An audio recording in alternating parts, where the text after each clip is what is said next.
Assalaamu calaykum waraxmatullaahi tacaala wabarakaatuh. Halkan waxaan kuu sheegi doonaa dhowr waxyaabood oo ay waddanka Japan caan ku tahay.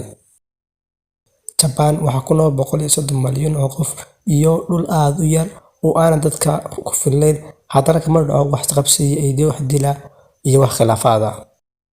Waa waddankii ugu baasaboorka wacnaa sanadkii la soo dhaafay 2020. Japan iskuulada ku yaala ee dugsiga hoose ee xarunta ama boarding-ka ah. Cuntada marka loo kariyo intaana cuntada ardaydu cunin, waxa cuntada sii tijaabiya maamulaha iskuulkaas. Taasuna waxay ka hortagaysaa in ardaydaas ku sumowdo ama wax ku noqoto. Waa waddan ay buurnidu dambi ka tahay ama cayilnidu dambi ka tahay. Qofkii isbuurnaya oo dambi galayo, qofka 30 jeer ka yar ee miisaankiisu dhaafo 100 kilogram wuxuu mutaysan doonaa xabsi sanado ah. Japan waa waddanka kaliya ee ka run sheegay xayeysiintiisa oo sidii uu xayeysiinayay ayaad ugu tagaysaa, oo maaha sida waddamada kale oo buunbuunaya xayeysiintooda. Japan waa waddanka ugu horeeya xagga amniga gudaha waddanka, sida Imaaraadka iyo dhakhtar.